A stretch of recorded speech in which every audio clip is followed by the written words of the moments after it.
February, Liam. How'd you feel about the month of February? It was alright. Yeah, I felt like the quality of the impacts dropped down a little. Like in December and January, it felt like there was a lot more of a conscious effort to put at least interesting matches on television, even if they didn't turn out to be particularly good ones. But here, it's very much back to the format maybe from last year, where there's maybe a decent main event, but it's a lot more squash matches on the undercards. Kind of felt like a filler month of TV that led to a pretty solid pay-per-view. Yeah, it's interesting like that they tend to set the pay-per-view cards pretty early in the month. In that, like, we did have the top three matches, in fact, I think we already had Abyss and Hardy, Styles and Daniels, and Jarrett and Nash set by even like the end of the first Impact.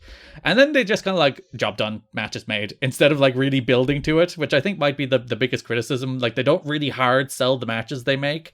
The matches make sense, and they do some build to varying degrees of effect, but there's not really like the hot angle for these matches, is there?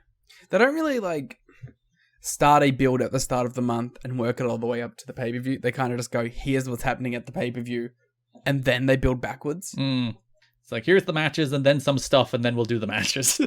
Yeah, which I don't know if it's a bad thing necessarily. Everything did kind of feel like worth it. And then like you would ask the question, like they basically set the Cash and Hoyt, not Dallas, Cash and Hoyt against AMW match very early in the month, and then didn't really build to it. But then they're also like, how much more build do I want to a Cash and Hoyt against AMW match?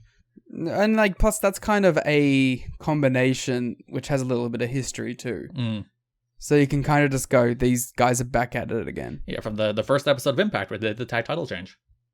What was probably a better match, but still. But before we get into the shows themselves, let's start with the news of the month. A relatively light month, which I found quite interesting, because all of a sudden PW Torch, which has had a lot of TNA scoops for the first like 2.5 years so far, suddenly had a lot less. And I was thinking, all right, Swinger left, Gilberti left, Watts left, Piper left. And I think like one of those first three was probably like, it's probably not Piper, but like Swinger, Gilberti, Watts, I think one of those was their main source. I mean, we've always kind of said that we thought it was Gilberti. I did often read it in the voice of Glenn Gilberti. So, yeah, perhaps. And someone who is perpetually online, so. Like, maybe it was just a quiet month, maybe just nothing happened. But it did, like, it was striking how, like, you dip into the Torch newsletter and there'd be, like, one note, which was the Impact taping results or something. It's like, you guys usually have, like, 4, like, columns worth of TNA news, and all of a sudden you have none.